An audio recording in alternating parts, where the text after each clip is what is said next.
Alerte. Pour terminer, la réouverture de la Galerie des Glaces après 3 ans de travaux, on en a déjà parlé ici même, l'emblème du château de Versailles a retrouvé tout son éclat. C'était aujourd'hui la journée d'inauguration avant d'accueillir le public cette semaine. Emmanuel Lambert, Annie Triboire.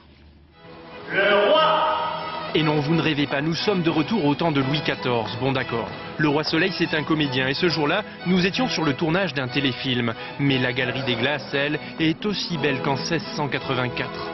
Du sol au plafond, le joyau de Versailles a été entièrement rénové. 73 mètres de long, 12 mètres de haut, le monarque voulait impressionner. Pour retrouver cette splendeur disparue, il a fallu 3 ans de travaux et 12 millions d'euros, une opération financée par une grande entreprise française.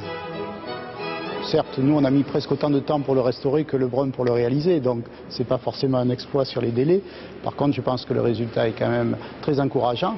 Pendant 48 mois, 100 techniciens se sont penchés au chevet de la galerie diagnostique. Elle était un peu pâle, bien loin de son faste originel. Alors, peinture, dorure, parquet, tout a été refait.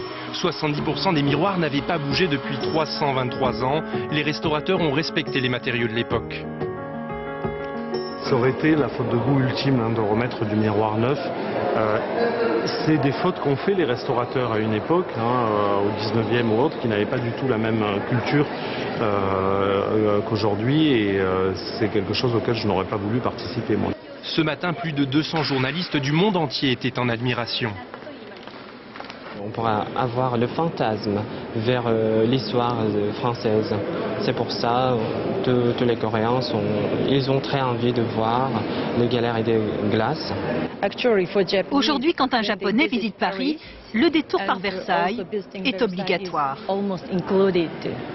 Symbole du savoir-faire français, symbole de puissance, la Galerie des Glaces pourra être admirée dès demain. Chaque année, 4 millions de touristes viennent flâner dans l'ancienne demeure des rois.